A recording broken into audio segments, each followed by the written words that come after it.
শহীদ আল্লামা দেলাওয়ার হোসাইন সাইদি রহমতুল্লাহ আলাইহি। কেউ যদি বলেন মারা গেছে, না, উনি মারা যায়নি, ওনাকে মেরে ফেলা হয়েছে। 3টা বছরের ভেতরে আমার সাথে একদিন দেখা হয়েছিল জেলখানায়। উনি 1 নম্বরে, আমি 4 নম্বরে। বহু কথা ওই 10 মিনিটের ভেতর আমাকে শুনিয়েছিল। সব চাইতে আশ্চর্য, যেদিন ওনাকে হাসপাতালে নিয়ে আসার জন্য সই নিয়েছে, ওই দিন ওনাকে ধোঁকা দিয়ে বোকা বানিয়েছে জেলার আর সুপার, এখন যারা স্বীকার করছে। ওনাকে এটা জানিয়েছে যে আপনি মুক্ত হয়ে যাবেন। এদেশের নির্বাহী আদেশে যিনি দায়িত্বে আছেন ওই সময় ছিলেন, তিনি নির্বাহী আদেশ দিয়ে আপনাকে মুক্ত করে দেবে। আপনি মুক্ত বাতাসে আবার কোরআনের কথা বলতে পারবেন। এ কথা বলার পরে সই নিয়ে ওখান থেকে বের করে প্রথমে গাজীপুরে নিয়ে যায়, ওই জায়গা থেকে নিয়ে যায় মেডিকেলে। ওখানে যাবার পর গাড়ি থেকে নামার সময় যে হাসিটা দেখেছিলেন আপনারা, আমরা তো জানি না, পরের দিন শুনলাম মারা গেছে।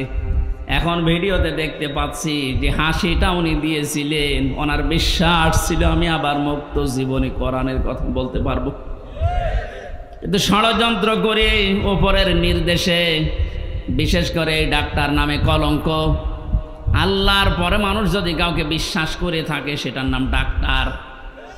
আর এই কোলাঙ্গার ডাক্তার মোস্তফা জামান, এখন আরো 2 জন আছে, এরা ভেতরে নিয়ে ইনজেকশন পুশ করে লোকটাকে দুনিয়া থেকে শহীদ করে দিল।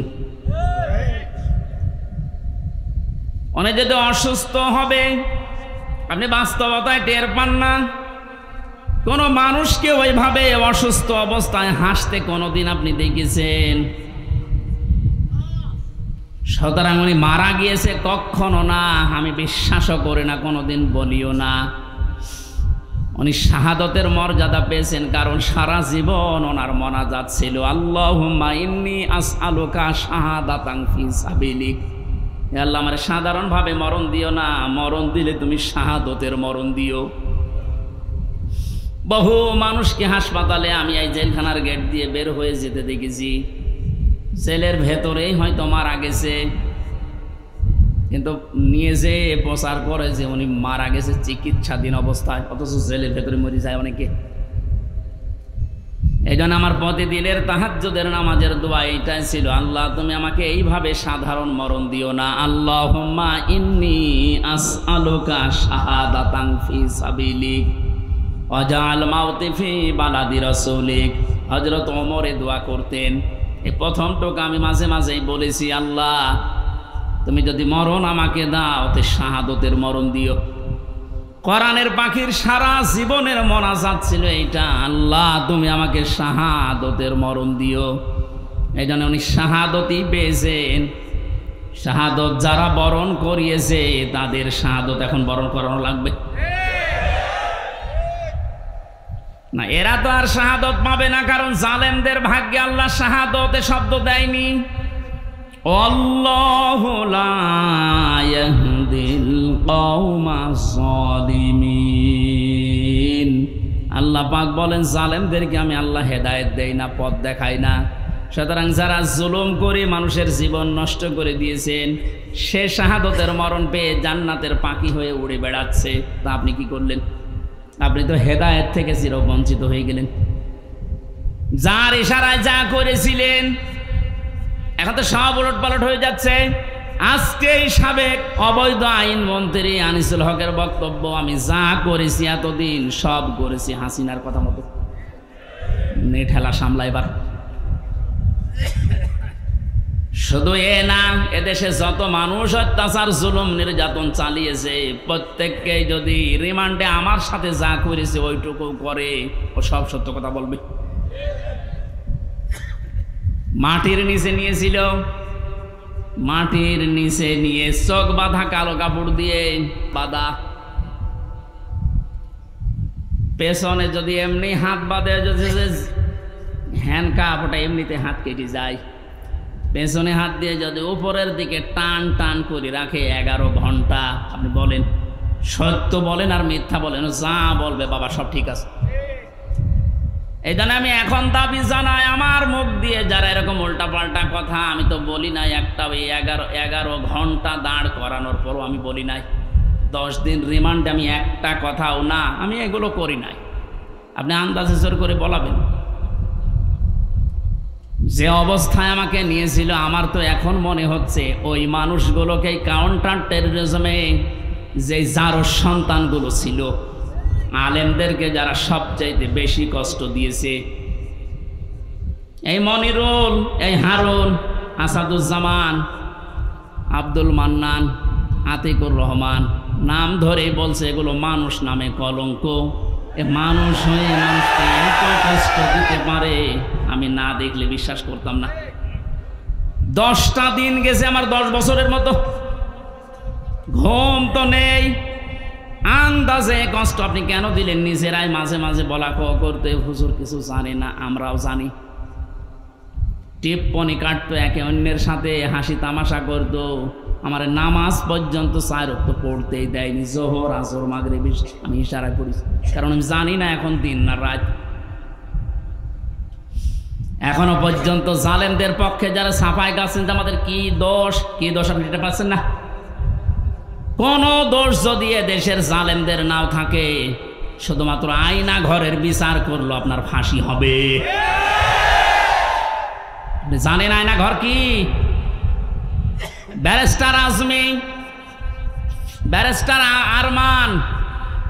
আমান আজমি, আপনি কি জবাব দেবেন তার মা বাবার কাছে, তার স্ত্রীর কাছে, তার ওই ছোট ছোট বাচ্চাদের কাছে কি জবাব দেবেন বলতে পারেন? পারবেন না। এরপরও আপনি মাইকে, এরপরও লাইভ করছেন যে আমার কি অপরাধ, আমি দেশ ত্যাগ করলাম, আমি তো এখনো খুঁজে পাই না। খুঁজে পাচ্ছেন না। কোন দোষ যদি আপনার নাও থাকে, সবচাইতে বড় দোষ এই আপনি আয়না ঘর বানিয়েছেন। এটার চাইতে মারাত্মক পৃথিবীতে কোনো জুলুম আছে বলে আমি জানি না। একটা জীবিত মানুষকে এদিকে 1.5 হাত, এদিকে 1.5 হাত, ওর মাঝখানে পায়খানা। আমি যেখানে থাকতাম এর মাথার কাছে পায়খানা, এতটুকু জায়গায় 24 ঘন্টা। আর খাবার যা দেয় মনে হচ্ছে 2-3 দিন আগের খাবার, পচা খাবার। খেলে খান, তাও এক বাটির ভেতরে 4-5টা তরকারি দিয়ে দেয়, আবার ডাল দিয়ে দেয়, খান না খান না খান, আপনি মরে যান, ওদের কোনো অসুবিধা নেই। কারণ কেউ জানে না তো পৃথিবী তো আছে কিনা। এমন জায়গায় এমন ভয়ঙ্কর, এমনিতেই মানুষ হার্ট ফেল করে মরে যাবে। এই জন্য যারা টপ টু বটন জড়িত এই জুলুমের সাথে, ওদের কোনো শাস্তি দেওয়ার দরকার নেই। শুধু এই ঘরের ভেতরে 10 দিন একটু আটকিয়ে রাখেন, এমনি মরে যাবে। আমাদের তাও সেনায় তো কোরআন ছিল, আমি কোরআন পড়তে পারতাম। ও শয়তানদের তো কোরআনও নেই, ও এমনি টেনশনে মরে যাবে। এখনো টের পাচ্ছেন না যে আমি কি করেছি, এত যে আমার উপর জনগণ এত খেপলো, আপনি টের পাচ্ছেন না। জালেমরা জাহান্নামে যাবে, তার 1 নাম্বার কারণ এরা আল্লাহর মামলার আসামি। এটা আমি বানালাম। সূরা শুরার 42 নাম্বার আয়াতে আল্লাহ জানিয়ে দিয়েছেন, ইন্নামাস সাবিলু আলাল্লাযিনা ইয়াজলিমুনান নাস। অবশ্যই আমি আল্লাহ মামলা দেব তাদের বিরুদ্ধে যারা মানুষ হয়ে মানুষের উপরে জুলুম করছে।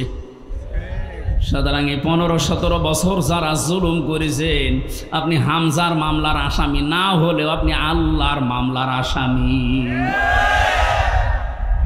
সাধারণ মানুষ মামলা দিয়েছে দরবেশ বাবার নামে, আনিসুল হকের নামে সাধারণ মানুষ মামলা দিয়েছে, এক গরিব মানুষ। তারপরেও ওই বাংলাদেশে হাজার হাজার লক্ষ উকিল থাকার পরেও এই লোকটার পক্ষে কোনো উকিল এখনো দাঁড়ায়নি। আর আপনি তো সাধারণ মানুষের মামলার আসামি না, আপনি সরাসরি আল্লাহর মামলার আসামি।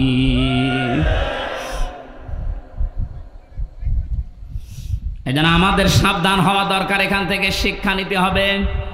আমরা যেন আবার আল্লাহর মামলার আসামি হয়ে না যাই। এদের জন্য হেদায়েত কামনা করলেও হেদায়েত হবে না, কারণ কোরআন নিষেধ করেছে, আল্লাহু লা ইয়াহদিল কওমাজ জালিমিন। ইয়াহদি এটা মোজারে, বর্তমান ভবিষ্যৎ, প্রেজেন্ট ফিউচার। জালেমদেরকে আল্লাহ হেদায়েত দিচ্ছে না, দেবেও না। এখন যদি আল্লাহ জালেমদের হেদায়েত দেয় তাহলে কোরআন শরীফ মিথ্যা হয়ে যাবে না? এজন্য তোর কপাল খারাপ, এর সাথে যারা জড়িত ছিল তাদেরও কপাল খারাপ।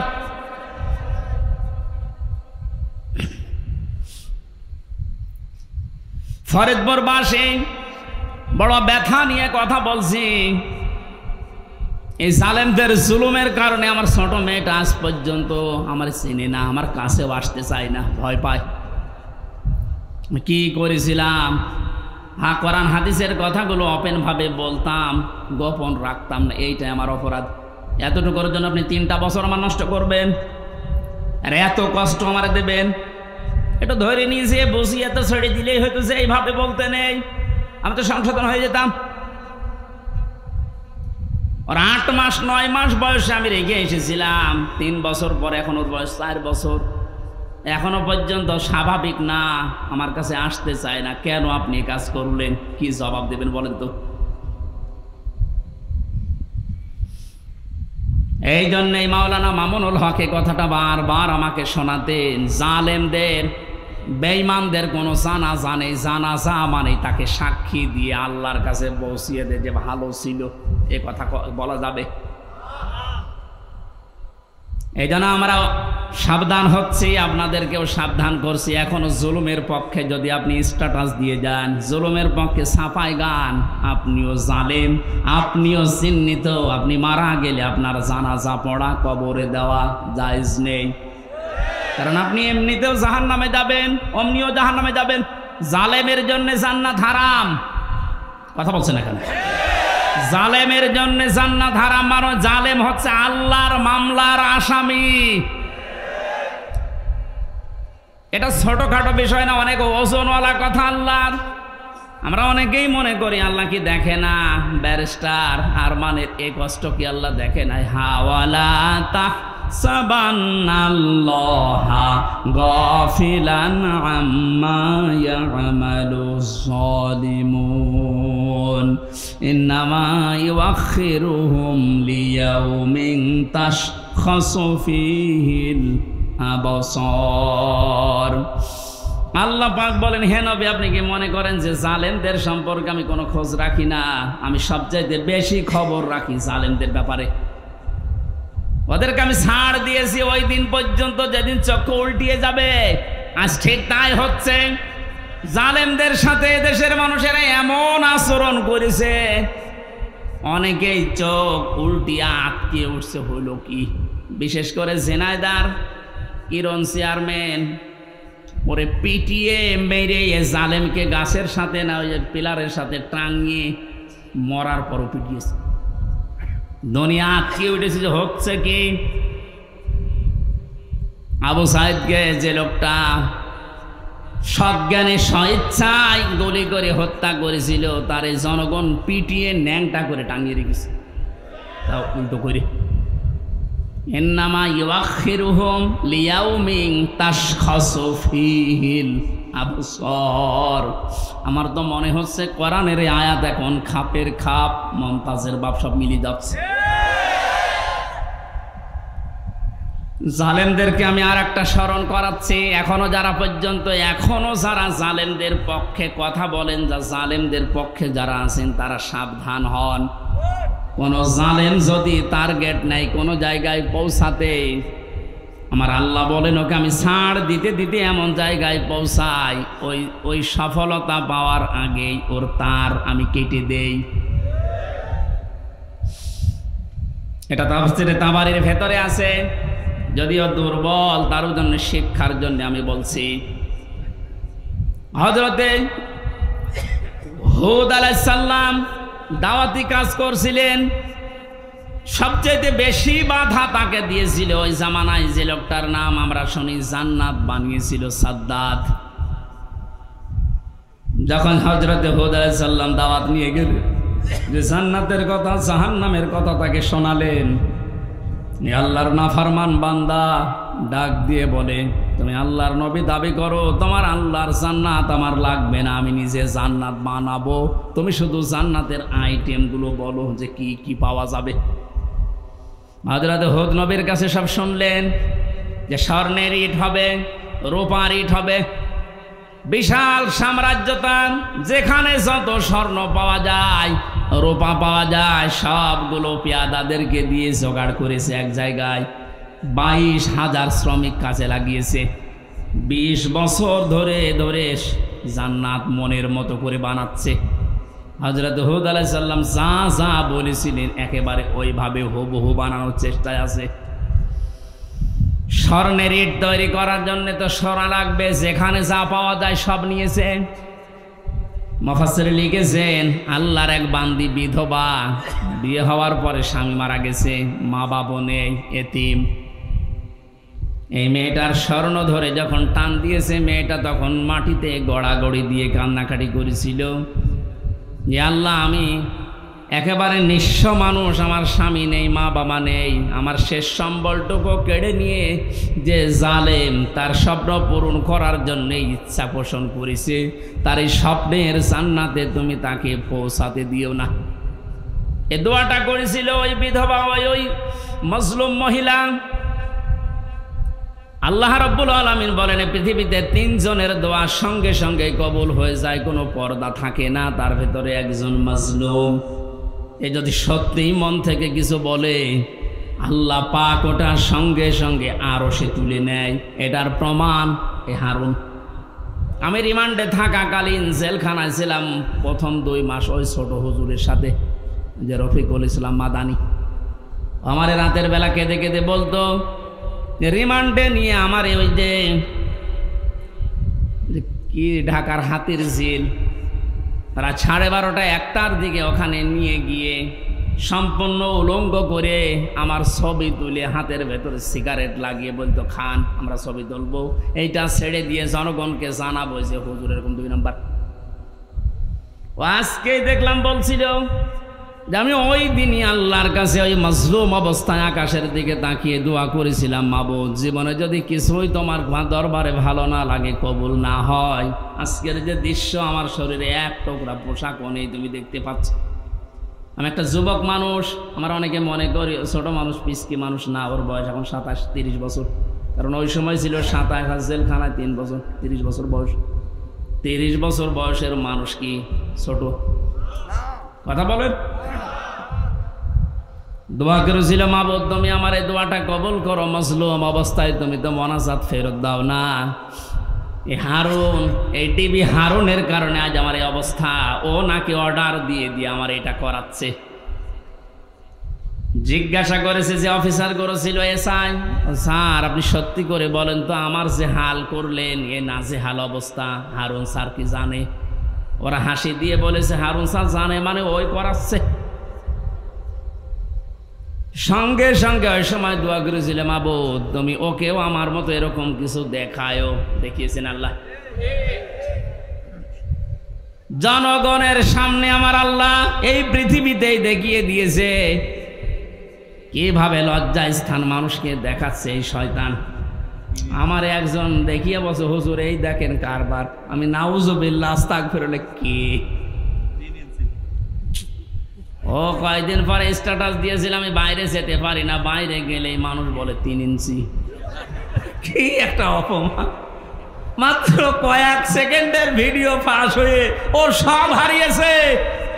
ওর কয়েক সেকেন্ড না, সারা জীবন যেদিন আল্লাহ ফাঁস করবে, এ জালেমের সেদিন কোনো উপায় থাকবে?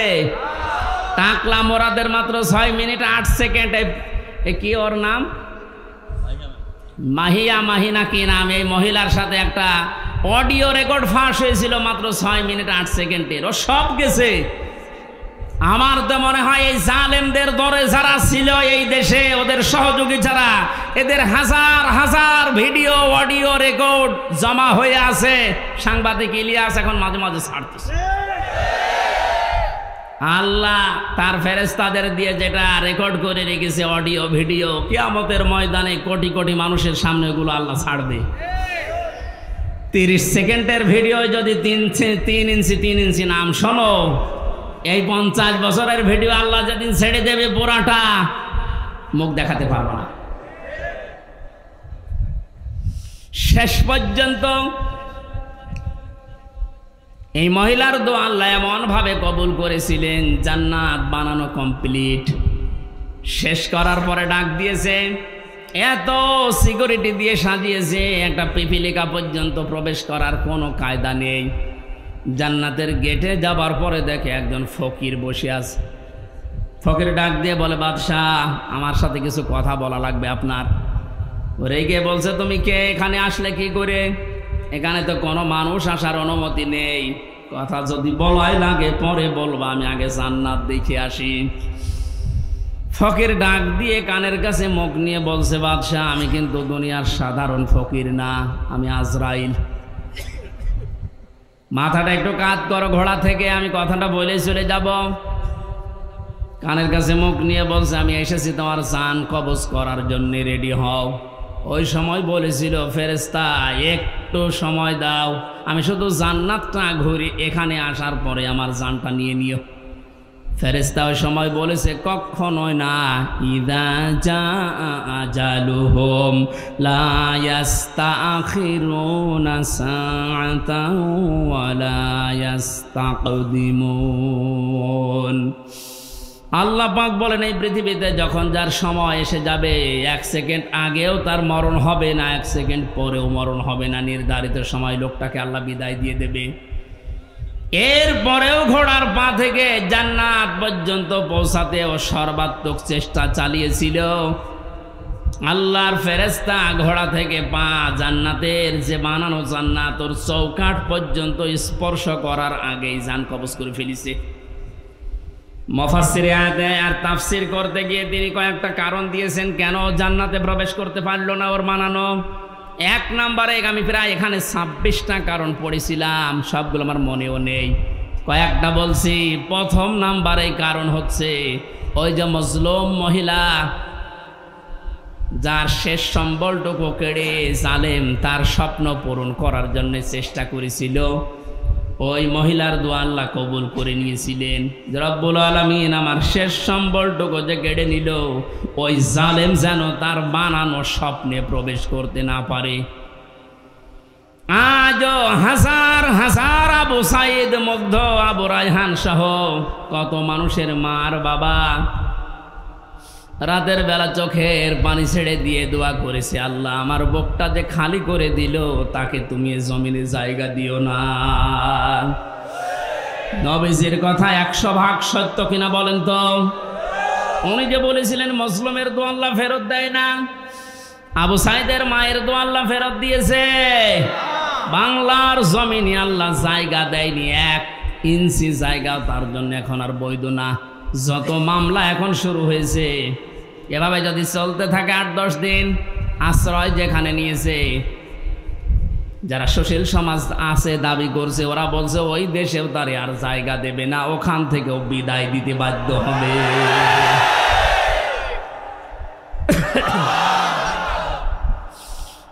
আমার ফরিদপুরবাসী জালেমদের জন্য সব জায়গা আল্লাহ অবৈধ ঘোষণা দিয়েছেন, জালেমদের কোনো জায়গা পৃথিবীতে নেই। কারণ সবচাইতে বেশি আল্লাহ খেয়াল করেন জালেমের জুলুমের দিকে। আল্লাহ এত বেশি রাগান্বিত হয়ে যায় জালেমের উপরে, না জানি ওকে 7 তবক আসমানের উপর থেকে ফেলে দিতে পারলে আল্লাহর ভালো লাগে। এই জন্য আমরা সাবধান হব, কোনো জালেমের জানাজা কবরে দেওয়া এটা একটা মেকি, এটা ভুয়া হবে। ওদের জন্য জানাজাও জায়েজ নেই, কবরে দেওয়াও জায়েজ নেই। আল্লাহ আমাদেরকে উল্টাপাল্টা কথা যারা বলি, ধারণা করি অনেক আলেম পর্যন্ত এখন বিভিন্ন জায়গা থেকে টাকা খেয়ে কথা বলছে, আবু সাইদ মুগ্ধ এরা শহীদ হয়নি, অথচ শহীদদের ব্যাপারে কথা বলা, মুখে অন্তরে ধারণা করাও নিষেধ। এ ঘোষণা কার? আপনারা বানানো মনে হচ্ছে? সূরা বাকারা, সূরা আলে ইমরানের আয়াত দিয়ে আমি দলিল দিয়েছি, মুখ দিয়েও বলবেন না কোনোদিন, অন্তরে ধারণাও করবেন না, কারণ এদের মর্যাদা এত বেশি আল্লাহর দরবারে, যাকে থেকে আল্লাহ শাহাদতের মরণ দেয় না। কত মানুষ চেষ্টা চালাচ্ছে, তারপরও মরতে পারে না।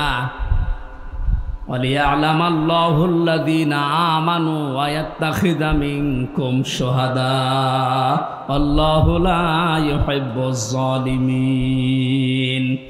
সূরা আলে ইমরানের 140 নম্বর আয়াতের শেষের দিকে আছে, আল্লাহ রাব্বুল আলামিন বলেন, আমি যার জীবন যৌবন পছন্দ করি, ভালোবাসি, এই মানুষকে আমি আল্লাহ শাহাদতের মরণ দিয়ে ধন্য করি। জোরে বলেন সুবহানাল্লাহ। শহীদ আবু সাঈদ সাধারণ মনে হচ্ছে না, ওই ইসলামী আন্দোলনের একজন কর্মী ছিল। তাই একনিষ্ঠ কর্মী ছিল। এখন খোঁজ খবর নিয়ে যেটা দেখা যাচ্ছে, তার মানে জীবনে এমন এমন কাজে আঞ্জাম দিয়েছে, রাতের বেলা তার তাহাজ্জুদের নামাজ, চোখের পানি আল্লাহর দরবারে মনে হয় মঞ্জুর হয়েছে। সাধারণভাবে মরণ দেয়নি আল্লাহ, শাহাদতের মরণ জালেমের সামনে আল্লাহ দিয়েছেন। আয়াতের শেষের কথা ছিল, আল্লাহু লা ইউহিব্বুজ জালিমিন, আল্লাহ জালেমদেরকে ভালোবাসছেন না, বাসবেনও না। জোরে বলেন নাউজুবিল্লাহ। এখানে আহ্বান জানাচ্ছি, হাতে পায়ে ধরে বলছি, এখনো যারা জালেমদের পক্ষে আছেন, সাফায় গান, নিজের পায়ে নিজে কোড়াল মারবেন না, ফিরে আসেন। জালেমদের কোনো জায়গা কিয়ামত পর্যন্ত এ জমিনে আর হবে না। আল্লাহ আমাদেরকে জালেমদের বিষয়গুলো বোঝার তৌফিক দিন। দরুদ পড়ছি নবীজির উপরে সাল্লাল্লাহু আলাইহি ওয়াসাল্লাম। কোরআনে কারীম থেকে আমরা দুইটা সূরা পড়েছি, সূরা আলাম নাশরাহ এবং সূরা আন-নাসর। আমরা তাফসীর আকারে কথা বলবো, যেহেতু এখানে লেখা আছে। আপনারা আছেন তো? বিজয় পেয়েছে অনেকেই মনে করছে কি না কি হনরে হনুমান হয়ে যাচ্ছেন না, কি করা লাগবে কোরআন থেকে শোনেন। জবান ছেড়ে কোরআনের আয়াতগুলো আগে একটু পড়েন। আউযু বিল্লাহি মিনাশ শাইতানির রাজিম, বিসমিল্লাহির রহমানির রহিম।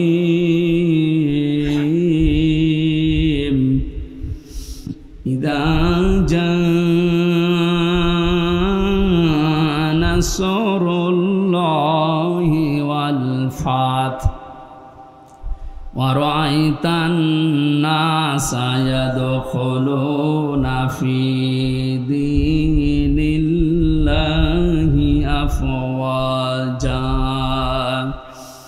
ফাসাব্বিহ বিহামদি রাব্বিকা ওয়াস্তাগফির ইন্নাহু কানা তাওয়াবা। সাদাকাল্লাহুল আযীম। সূরা নসর। কে সূরা বলেন তো? কোরআনে 3 আয়াত বিশিষ্ট 3টা সূরা আছে, আসর, নসর আর কাউসার। আমরা অনেকে মনে করি সূরা কাউসারের 3 আয়াত আর বাকি আয়াতে না। 3টা সূরা 3 আয়াত বিশিষ্ট, আসর, নসর, কাউসার। তার ভেতরে একটা পড়েছি, এটা তেলাওয়াত শুদ্ধ অনেকের হয় না, নামাজে কিন্তু এই সূরাটা অনেকে পড়ে। নুন সোয়াদ র, নাসর মানে সাহায্য, আর নুন সিন র, নাসর মানে ঈগল পাখি। এই জন্য তেলাওয়াত যখন করবেন সোয়াদ উচ্চারণটা মুখ গোল করা লাগে। আল্লাহ পাক জানিয়েছেন, ইযা জা নাসরুল্লাহি ওয়াল ফাth, যখন আসবে আল্লাহর সাহায্য, হে নবী আপনি তখন বিজয় দেখতে পাবেন। 15 বছর বহু মজলুম দোয়া করেছে, জেলখানায় এখনো পর্যন্ত বহু মজলুম পড়ে আছে। বিশেষ করে মাওলানা জসিমউদ্দিন রহমানী সহ হাজারো আলেম এখনো পর্যন্ত জেলখানায় আছে। এই জালেমের জুলুমে জীবনটা তাদের শেষ হয়ে গেছে। কোরআনের এই অনুষ্ঠান থেকে এই মাজলুমদের মুক্তির দাবি করছি, বলেন আমিন। মজলুমের পক্ষে যেহেতু আমার আল্লাহ আছেন, ইব্রাহিম নবী মজলুম থাকার কারণে যারা তার পক্ষে ছিল তাদেরই দাম আল্লাহ বাড়িয়ে দিয়েছিলেন। একটা ব্যাঙের প্রসাব পর্যন্ত আল্লাহ পাক বানিয়ে দিয়েছেন হযরত ইব্রাহিমের পক্ষে থাকার কারণে। আজ হাজার হাজার মজলুম মানুষ, এই যে বিডিআর, আমি 900-র উপরে বিডিআর পেয়েছিলাম। আমার উপর তলায় যারা থাকতো অধিকাংশ বিডিআর মামলার, কিচ্ছু জানে না, 14 বছর জেল খাটতেছে। বিশেষ করে মুন্সিগঞ্জের কয়েকজন আর পঞ্চগড়ের এক মুরব্বী, এত ভালো মানুষ আমার জীবনে জেলখানায় আমি পাইনি। ওরা কোরআন শরীফ মাথায় নিয়ে, হাতে নিয়ে, বুকে নিয়ে বলতো, হুজুর আমি কিচ্ছু জানি না, আর 1 বছর পরে রিটায়ার্ড হয়ে যাব, খান্তিতে আসি, তো কি জানো কি হয়ে গেল আমার, এই যে বেকার ধরে 14 বছর আটকে রেখেছি। এখন যিনি দায়িত্বে আছেন, স্বরাষ্ট্র উপদেষ্টার দায়িত্ব পেয়েছেন জাহাঙ্গীর আলম, এ লোকটা কিন্তু ওই বিষয়গুলো সব তার নখদর্পণে আছে। এবার জালেমরা টের পাবে। ধোঁকা দিয়ে বোকা বানিয়ে মানুষের চোখে ধুলো দিয়ে বহু চিটারি বাটপারি করেছেন, এখন আর ছাড় নেই।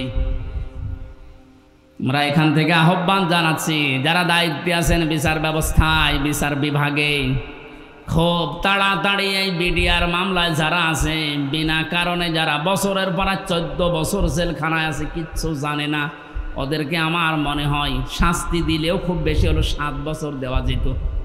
ওরা বলতো, হুজুর আমরা যদি অপরাধ করিও থাকি, বিদ্রোহ করে থাকি, আমাদের 7 বছর জেল হয়, অথচ বিনা কারণে 14 বছর আমি জেলে। এত বড় জুলুম আর সহ্য করা হবে না। যারা দায়িত্বে আছেন আহ্বান জানায়, বাংলার লক্ষ লক্ষ তাওহীদি জনতা নিয়ে এই নিরপরাধ মানুষদেরকে বিনা বিচারে বিনা হিসাবে ছেড়ে দেওয়া লাগবে। কোনো অপরাধ নেই এদের, একজনের রাগের ফসল এগুলো, প্রতিহিংসার ফসল। এই মানুষগুলো সত্যিই ভালো মানুষ আমার দৃষ্টিতে, আমি যা দেখেছিলাম এদের জীবন চরিত্র, নামাজ রোজা এবং আল্লাহর যে ঈমান, আল্লাহর প্রতি তাদের এই কথাগুলো বাস্তবে আমি দেখে এসেছি। এই কারণে বলছি, যারা বিডিআর হত্যা মামলার নাম নিয়ে, পেলখানার নাম নিয়ে এই নিরপরাধ মানুষ, কেউ অপরাধ করে থাকলে আপনি প্রমাণ পেলে তার বিচার করেন, কিন্তু নিরপরাধ যারা বিচার হওয়ার পরেও তাদের মাত্র 7 বছর জেল হওয়ার কথা, 14 বছর কোন কারণে একটা মানুষের মুখ রাখতে গিয়ে আপনি তারা জেলখানা রাখবেন? এই জন্য দায়িত্বে যারা আছেন এই বিচার ব্যবস্থা একটু তাড়াতাড়ি কাজ করে তাদের ছেড়ে দেওয়া হোক। অন্তত জীবনের শেষ কয়েকটা দিন স্ত্রী পুত্র সন্তানাদি নিয়ে দুনিয়া একটু কাটিয়ে যাক। পঞ্চগড়ের এই মুরব্বীটা, কি নাম যেন, আব্দুল মতিন না কি নাম, এরকম বহু মানুষকে দেখেছিলাম। ওদের দুঃখ কষ্ট আল্লাহর আরশ পর্যন্ত কেঁপে যাওয়ার কথা। আল্লাহ এমনি এমনি তো জালেমকে বিদায় দেয়নি। বহু মানুষের এই শব্দ লোকিয়াস, বহু মানুষের চোখের পানি, বুক ফাটা পানি, হাজারো মানুষের এগুলো জমা হয়ে আছে, আল্লাহ একবারে সব ছেড়ে দিয়েছে। পাপ যখন একেবারে শের পুজে গেছে, পরিপূর্ণ হয়ে গেছে, আল্লাহ বলেন ইন্না বাদশা রব্বিকা লাশাদীদ, আমি ধরি না, কিন্তু ধরলে আমি আর ছাড়ি না।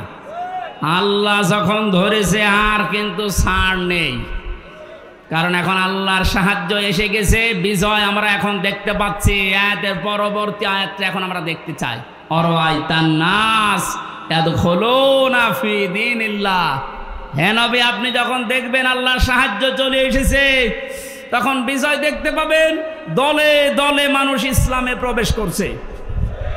আজ আমাদের এই দেশে কিন্তু এই দৃশ্য আমরা এখন অলরেডি দেখতে পাচ্ছি। দলমত এখন আর নেই, সবাই এখন দলে দলে পালে পালে ইসলামে প্রবেশ করছে, বিশেষ করে ইসলামী আন্দোলনে।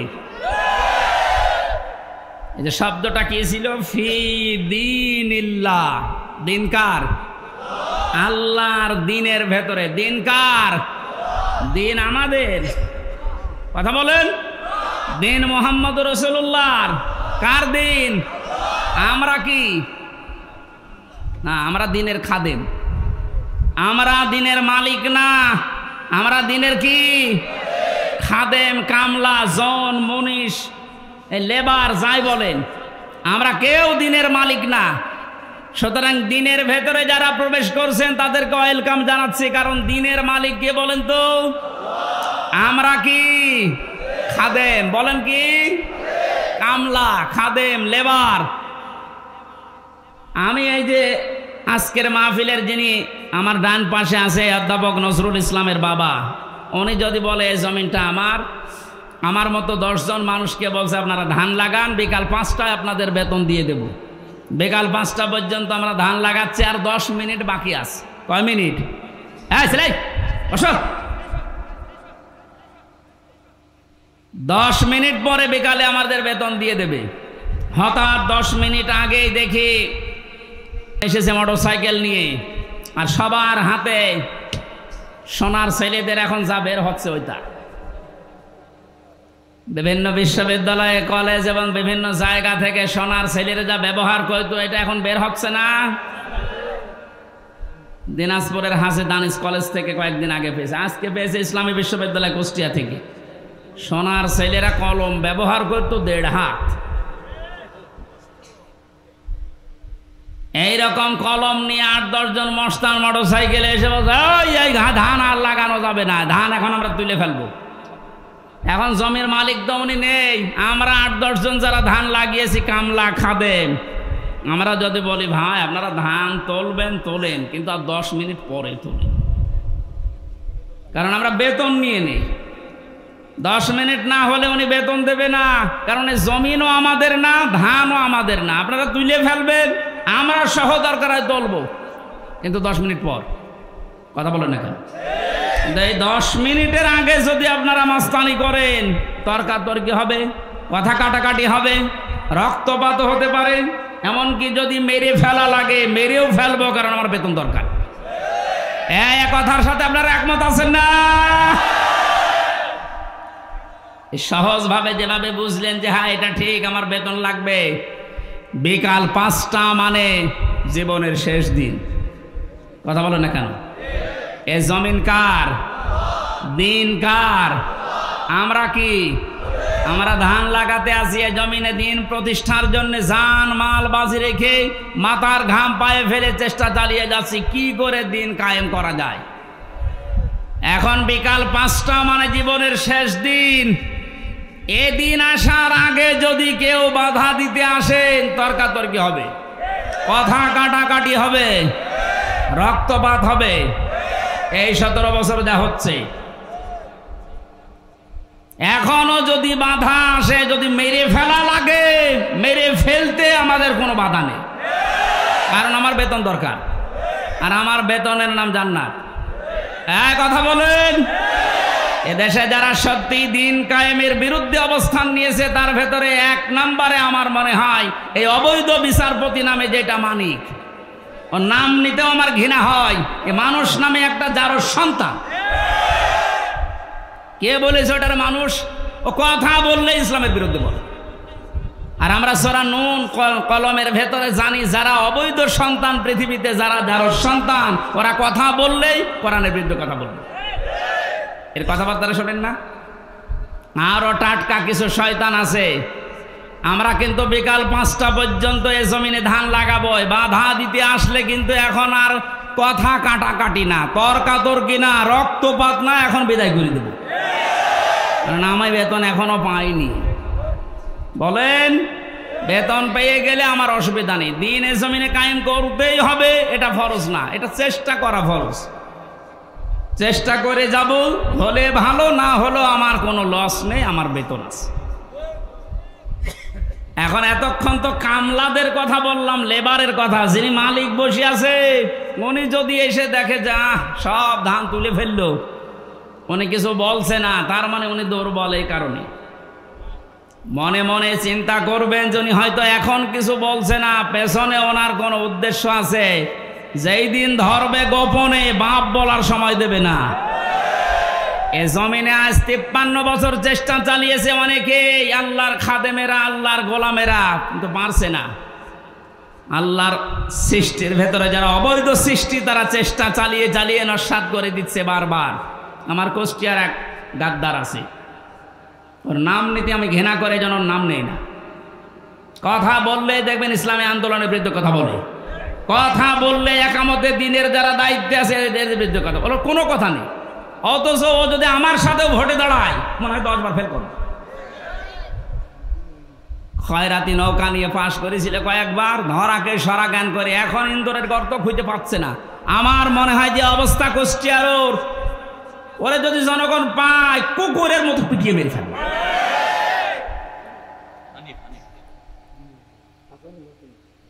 না, ও নোনো নাম আমি নেই না, নাম দেখো কি হক নোনো দিয়েছে। শয়তান শয়তানি করার জায়গা পায় না।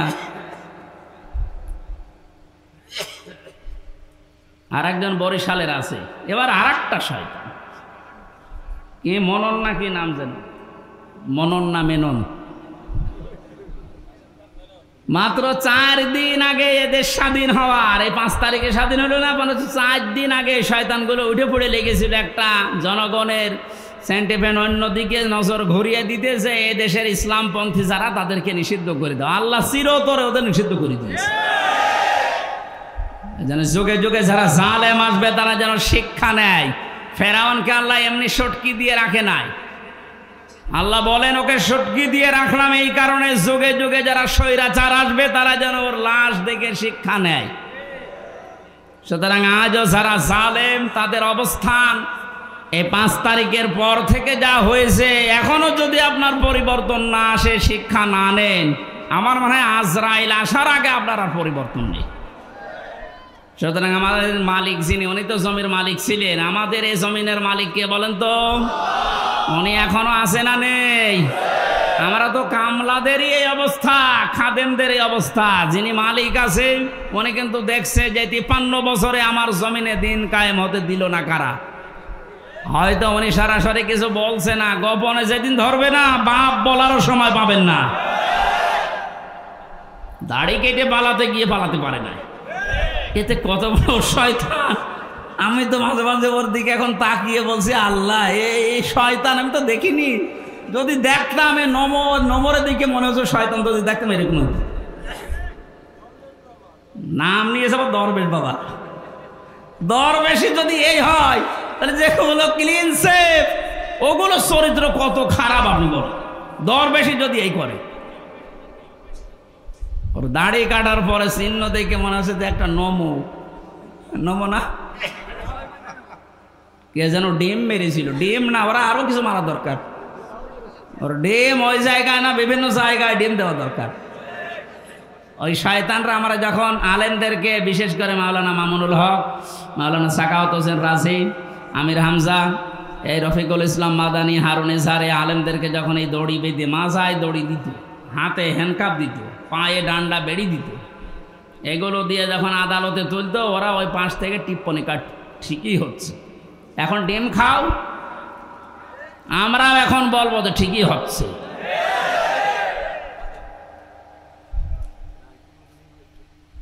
সুতরাং দিনের ভেতরে যেভাবে দলে দলে পালে পালে আজ মানুষ প্রবেশ করতে আরম্ভ করেছে, ইসলামী আন্দোলন এবং একামতি আন্দোলনের এই কর্মীদের ব্যবহারের কারণে আল্লাহ যেন এটা অব্যাহত রাখেন। আর আইতান নাস, হেনবে আপনি দেখতে পাবেন ইয়াদখুলুনা ফি দীনিল্লাহ, মানুষ প্রবেশ করছে। ইয়াদখুলুনা এটা মোসারে, বর্তমান ভবিষ্যৎ, প্রেজেন্ট ফিউচার। এখন প্রবেশ করবে, দলে দলে সামনেও প্রবেশ করবে ইনশাআল্লাহ। এটা যদি প্রবেশ করে করে এই 20% এখন আছে ইসলামী সেন্টিমেন্টের মানুষ, এই 5 তারিখ থেকে আজকের এই দিন পর্যন্ত 35% অলরেডি হয়ে গেছে। যেদিন 51% হয়ে যাবে সেই দিন এই দেশে ইসলাম কায়েম, কেউ ঠেকাতে পারবে না। এইটা শোনার পরেই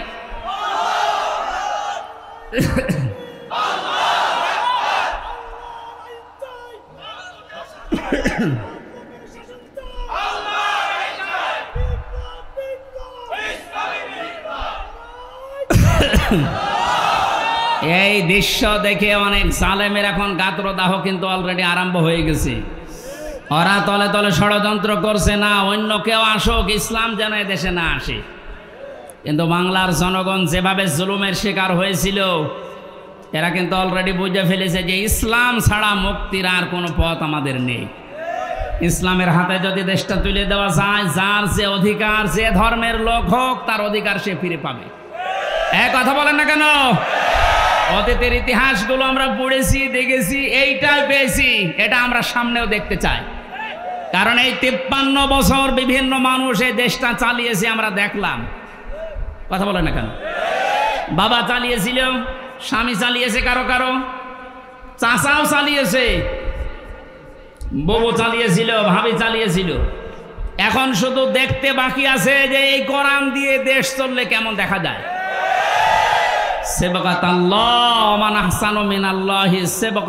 আল্লাহ বলেন আমি আল্লাহর চাইতে সুন্দর রং পৃথিবীতে কারো নেই। সুতরাং এই রং দিয়ে যদি এ দেশটা ইউনিয়ন পরিষদ থেকে সংসদ পর্যন্ত চলে, এটা একটা মিনি জান্নাত হয়ে যাবে।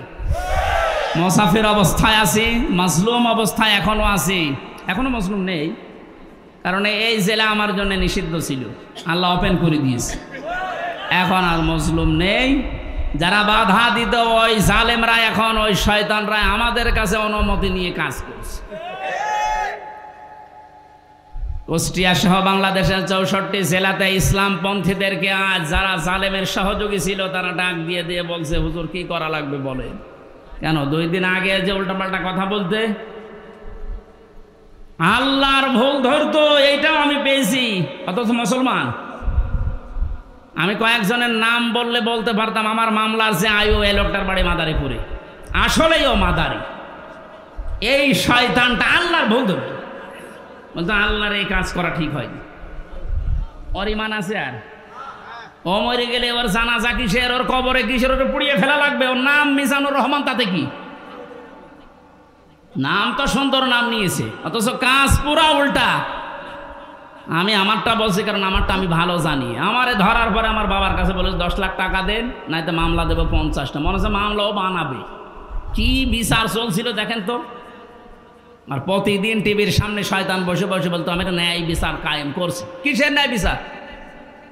আমার একটা ঠুনকো মামলা, মানে মুরগি চুরিও না, মূল্য চুরিও না। মুরগি চুরি করলো সর্বোচ্চ 3 মাস জেল হয়। কয় মাস? আর আমার এই ঠুনকো মামলা দিয়ে সিএমএম কোর্ট, জজ কোর্ট, হাইকোর্ট সহ 30 বার মামলা তোলে, 33 বার মামলা তোলে, না জামিন নেই। ওপরওয়ালার নিষেধ, মনে হচ্ছে যে আল্লাহ নিষেধ করেছে।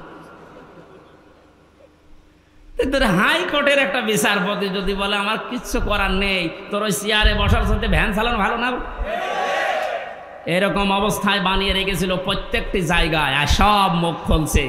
এই অবৈধ আইনমন্ত্রী যেমন পেছনে ডিম দেওয়ার কারণে মুখ খুলে ফেলিস যে আমি কিচ্ছু করি না, সব হাসিনা করতে বলিস, সব এরা মুখ খুলবে। আয়না ঘরের যিনি দায়িত্ব ছিল এই শয়তানটা জিয়াউল হাসান, এরে এখন ওই জায়গায় রাখা দরকার। ওর বউ, ছেলে, মেয়ে, স্ত্রী, পুত্র সব আলাদা রেখে, ব্যারিস্টার আরমানকে তো 8 বছর রেখেছিল, ওরা 8 দিন রেখে দেখেন ওই এমনি পাগল হয়ে যাবে। আর ও বলে আমি কি করেছি যে আমার এত কষ্ট দিচ্ছ, কি করেছো তুমি টের পাচ্ছ না, তুমি শুধু ফরিদপুরের এই 4 রাস্তার মোড়ে আসো, কি করেছো তোমার দেখাচ্ছ।